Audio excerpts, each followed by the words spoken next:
Hello everyone, this is Vitafuser and welcome back to Let's Play Great Ace Attorney 2, Resolve. In our last episode, we got to the bottom of the adventure of the Blossoming Attorney, along with finding out some rather interesting things, like the fact that Susato was summoned back to Japan, apparently because she got a little too close to whatever was in Holmes's manuscript that he's forbidden to publish down to the Baskervilles. And now it's time for us to go into our second case, which actually technically takes place during the first game. Time to go.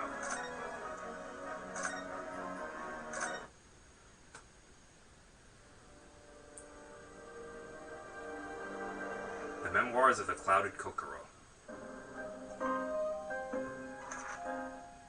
It was a ghastly tale of a winter's night. One of an invisible killer and a crime perpetrated on the pavement along Briar Road. As the victim lay at death's door, the mystery of just who had stabbed the young lady from behind had been resolved. But no sooner had my friend saved that Eastern Exchange student from his harrowing plight, then in the dim, flickering shadows of gaslight did a second bizarre crime rend the stillness of that very night. I dare say most can still recall the sensational headlines of the day. Haunted apartment of death, the condemned criminal's curse, the dread demon of coal gas. Yet, though the great detective had at once discerned the truth upon his arrival at the scene, it only proved to be the overture that announced the rising of the curtain on a most tragic play. Well, that's not ominous.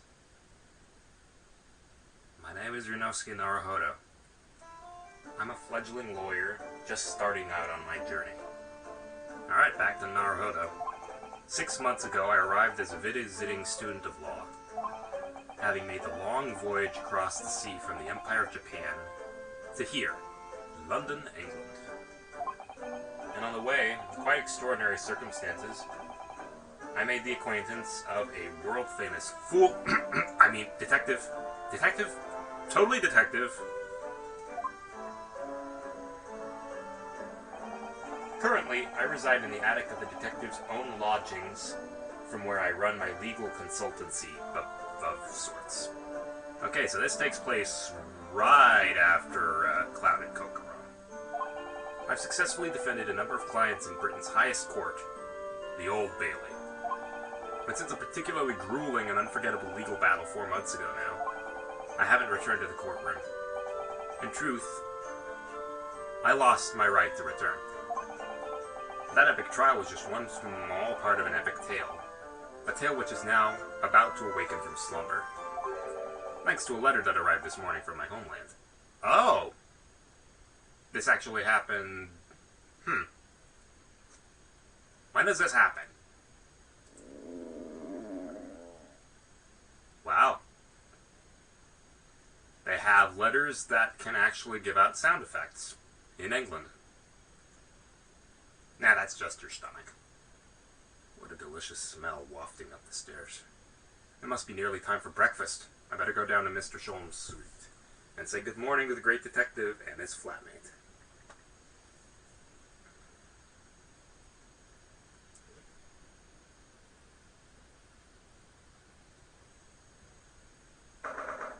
'30th of August. Runo, good. I was just about to call up to you. The bacon's ready. Morning, Iris. Smells delicious as usual. Before we eat, though, I have some news. I had a surprise this morning. Shh! Not another word, Mr. Naruhodo. This could be just the obtruse thing of my pre-breakfast stagnation-repelling mental stimulation, my dear fellow. Morning to you too, Mr. Sholmes. Ah, yes, I see. So that's it. You're way too close for comfort. The truth is as clear to me as day. My faculties of observation have revealed it again. Your truth is usually about as clear as a snowy day. Which is to say, not clear, and we've actually been having a little bit too much of that lately. Like yesterday we had 9 to 12 inches of snow here, and that was on top of the 14 inches we got around Christmas weekend. What are you talking about? You, Mr. Naruhodo, you have this very moment met with a surprise! Well, is that not the case? Really, my dear fellow, it barely warrants explanation.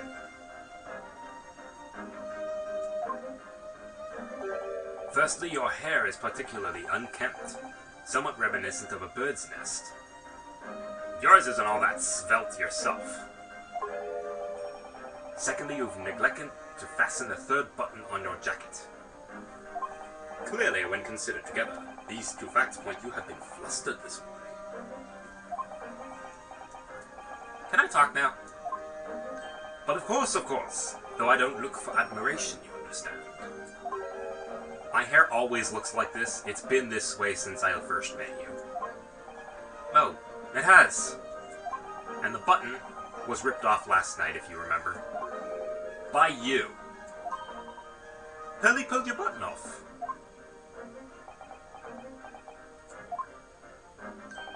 Ah yes, I recall the incident now. It was after supper, was it not? As the evening advanced, I picked up my violin and began to play the wailing notes of a haunting tune. With the viola or the violin again? But then, to my utter dismay, the third string snapped! Why did it have to happen? Why? Maybe it's just because you can't play. Little wonder then that in my vexation I grabbed the first button I saw and ripped it from its proper place. Well, I'd like it back now, please. It's troubling me that I can't fasten my jacket. And it's troubling me that you expect me to know where it is. Somewhere thereabouts on the floor, one presumes. Helpful. What matters at the present time, my dear fellow, is simply whether or not my deduction was unerring. But Hurley, Bruno said it when he came in, didn't he? I had a surprise this morning.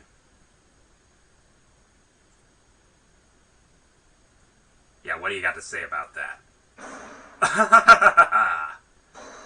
Well, that really is a surprise.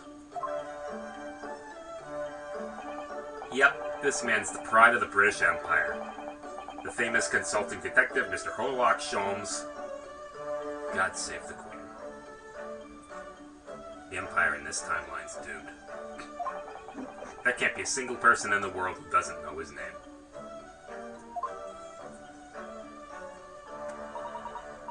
Alright then, enough of this silly conversation.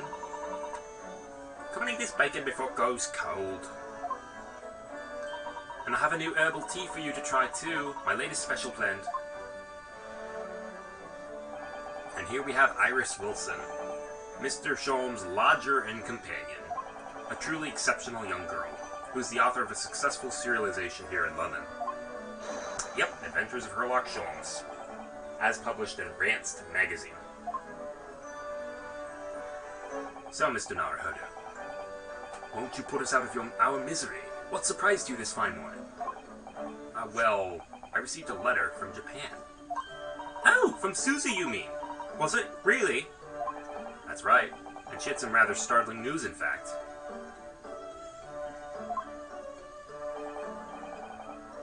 Intriguing indeed. You must tell us what it is about breakfast. Over breakfast. Yeah. Oh yes, what fun. Alright, here we go. This.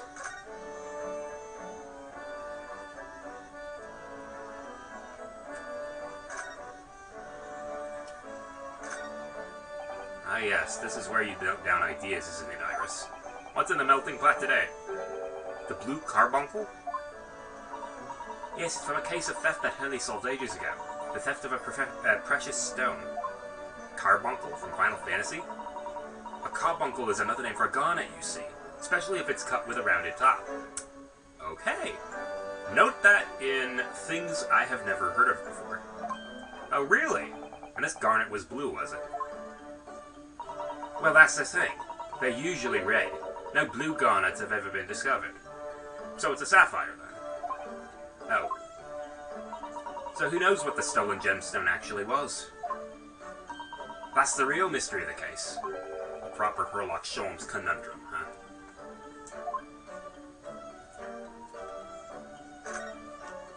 I look forward to finding out what aroma your tea will have, Iris. Every single day. Ah well, I infuse a different concoction of herbs from the garden every time, so it's never the same twice. When you call it a concoction, it sounds more like a science experiment than something for tea time. Oh yes, that's because different blends can have very different properties. Some calm you down, some make you feel jolly, some give you energy. Today's particular blend is something quite special, so you're really in for a treat. That sounds ominous. Alrighty then, enough beating around the bush.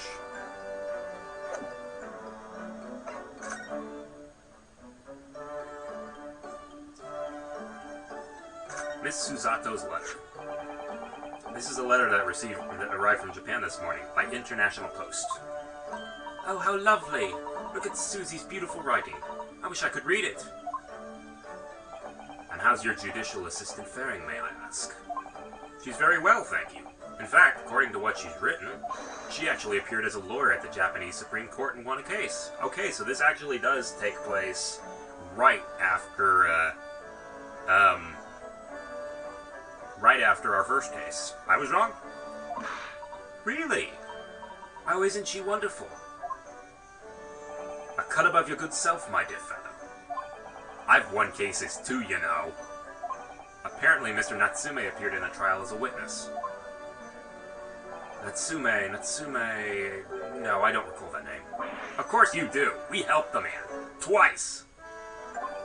You know, in those 2 cases that took place on Briar Road 6 months ago. Ah, the mustache-twitchy man with the somewhat feline eyes and a mustache. He didn't have 2 mustaches, Hurley. Yes, who could forget those 2 cases? They made a very deep impression on me. Okay, this is actually a bit harsh. Make up your mind, game. Well, I must confess, the details are a little hazy now. A very deep impression they made on you, clearly.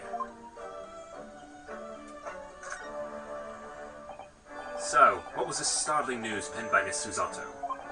You remember the case of the haunted lodgings, Mr. Sholmes? Why yes, it's very interesting, you know.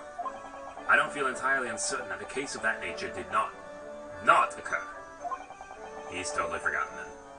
Anyway, in her letter, Miss Susato asked that we read over her case notes again and investigate further. Though it took place half a year ago. For what purpose? Because of something that Mr. Natsume said to her, apparently. He suggested the real reason why she was called back to Japan so suddenly might have something to do with that case of the haunted lodgings. Oh? On Mr. Natsume's return to Japan, Miss Susato's father questioned him about the case, she says. And something Mr. Natsume said appeared to trouble Professor Mikotoba, prompting him to send that telegram. Oh, that case, yes! It was very strange, wasn't it? Yes. I compiled the whole story into a nice, neat manuscript, ready for publication, too. But then Hurley here was all funny about it, remember? He was very mean. That story must not be published, you said. Very mysteriously as well. Really? I said that. Are you sure?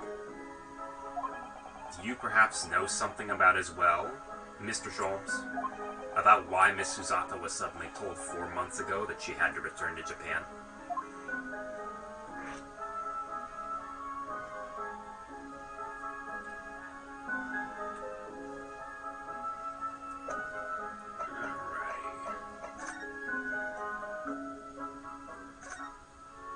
When it gets to this time of year, Londoners seem to leave their hearths alight all day long, and I love it. There's something very relaxing about watching the flames flit and dance about.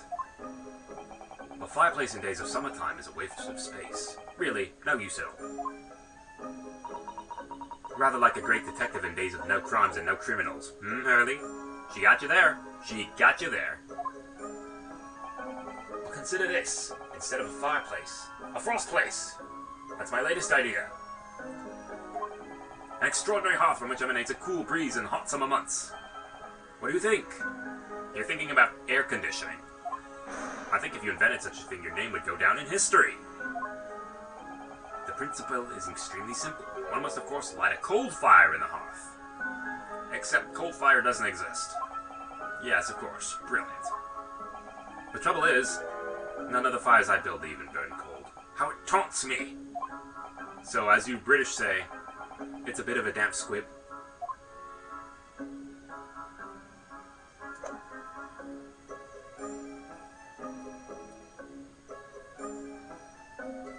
Was that it?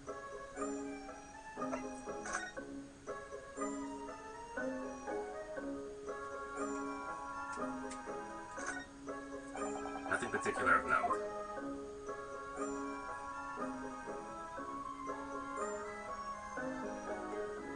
I guess that was it.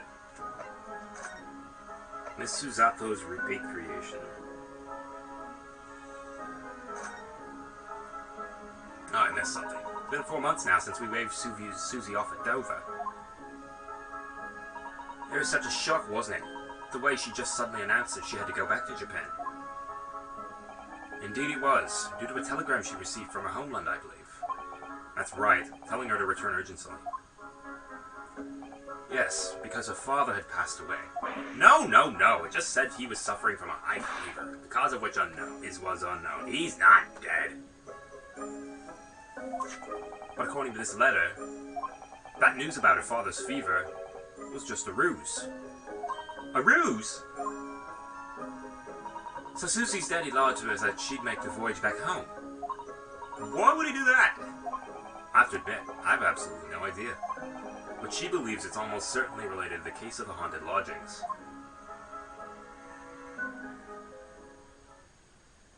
Summoning her back to Japan so suddenly like that.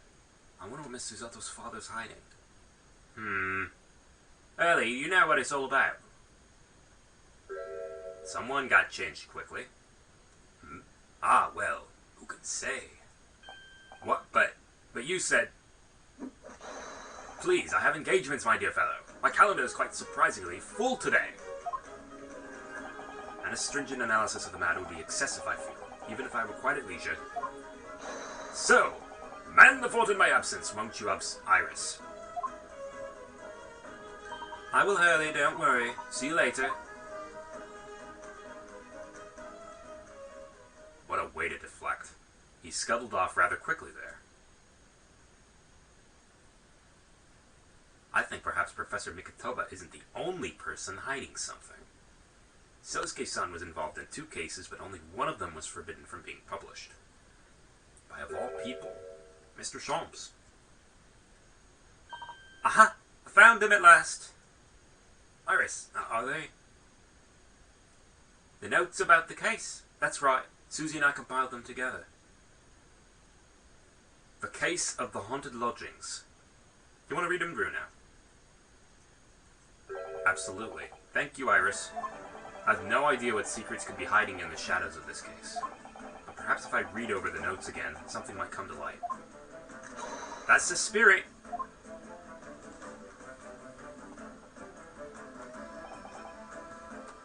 And so, Iris and I decided to re-row over the case notes again together. Everything from what happened to our investigation and that fierce battle in court that followed. Reliving every detail. I just need to find a clue. And I have all the time in the world. Because, of course, I'm no longer allowed to practice law in the courts of Great Britain. Yep, I figured as much. Turns out, maybe divulging state secrets in court was a bad idea. On top of, admitting that we did a rubbish job of defending Cosney McGundle. Or rather, we let him get off with murder.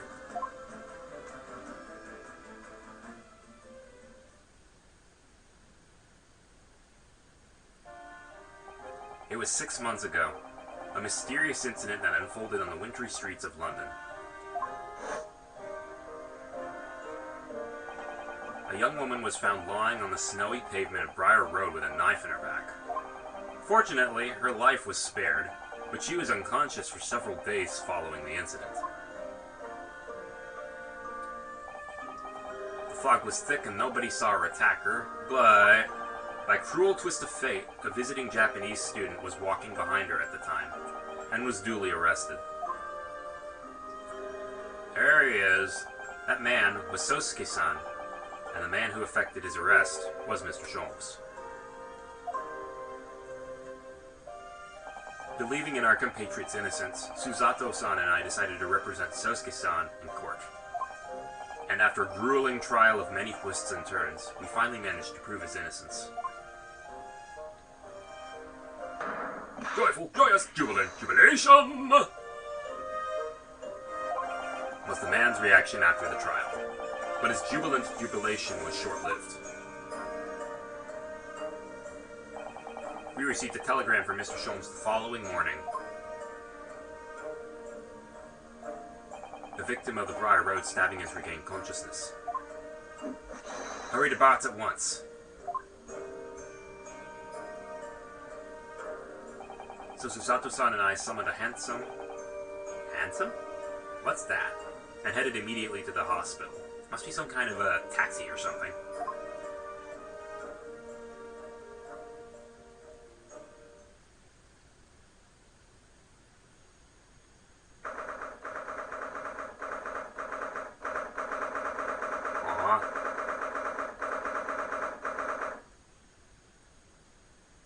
There you are, at last! Morning, Mr. Sholmes. I think not.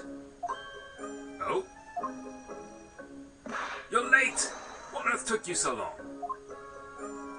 Your telegram only arrived at 5 o'clock, Mr. Sholmes, and it's 25 minutes ride to the hospital.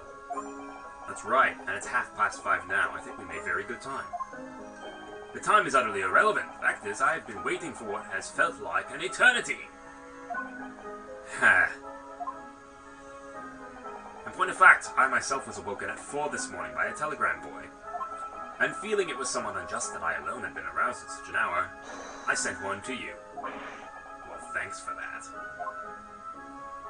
Anyway, you're here now, so the victim is over there. She's only just regained consciousness.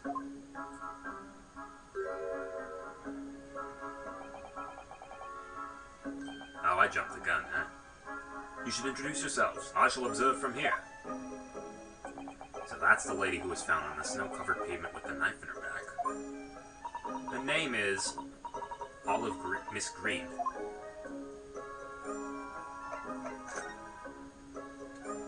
Alright. Oh, there's a photograph in this frame here. I'm not gonna make the obvious joke. Aw. Oh yes, it's a picture of a young gentleman. He looks to be about the same age as Miss Green, I would say. Perhaps the young woman's special someone, do you think? My, Mr. Naruhodo. I didn't know you had a sense for matters of the heart. Not in the least. I sincerely said the first thing I thought of. Alrighty.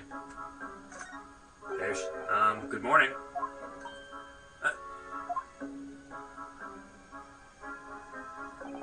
Hello, I'm, Ryunosuke Naruhodo from the Empire of Japan. Oh no! Was it your knife that... Are you the man who... No! I'm a lawyer. I'm Susato Mikatoba. Pleased to meet you. Oh no! Was it your knife then? Are you the one? No, I assure you. I'm Mr. Naruhodo's judicial assistant. We heard you'd regained consciousness and wanted to come give you our best wishes. Best wishes? For me? Thank you. I'm Olive Green. I'm an artist. Well, no, that's not right, is it? What I mean is, I'm trying to be an artist. Well, what I really mean is, I desperately want to be an artist. But the truth is, I just don't have any talent. Oh, no, I don't. Well, not with those words, you don't. You just gotta keep trying. It's no wonder I was stabbed in the back. I don't think that's related, actually. Gosh, this young woman seems to bend over backwards to put herself down. Seeing as we're here, we should ask her about what happened from her perspective, I suppose.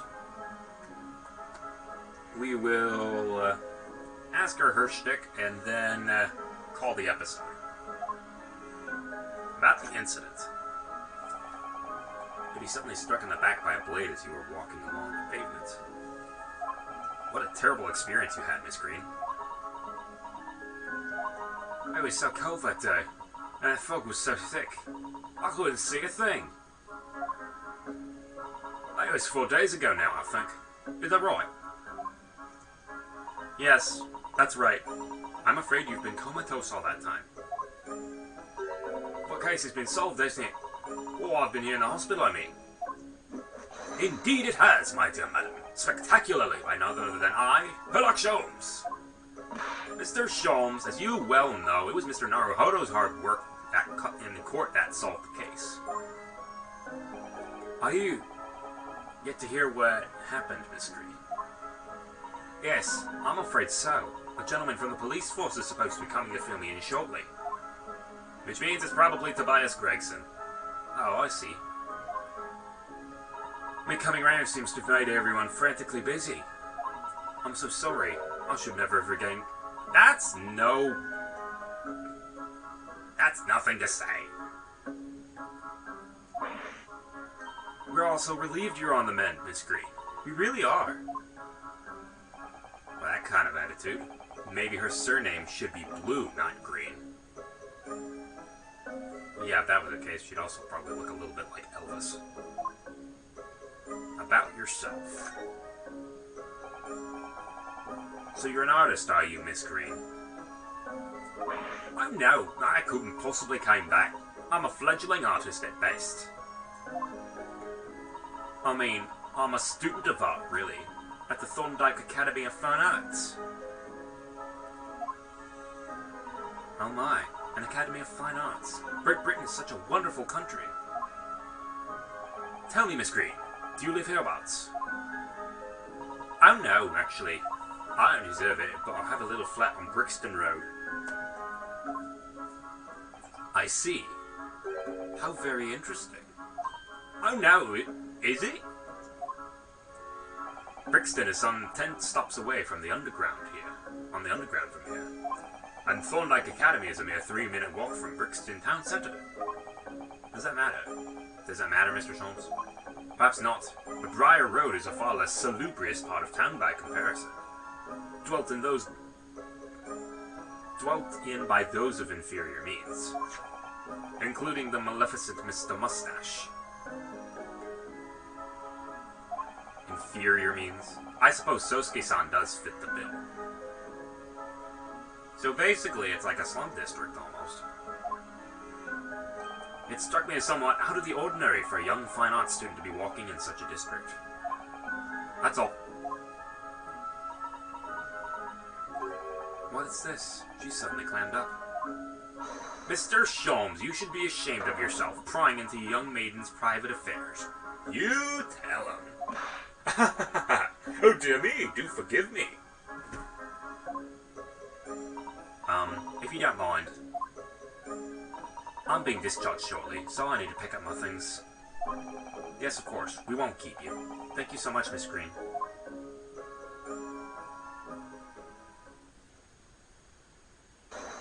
Is that Mr. Naruhodo, sir? Mr. Naruhodo?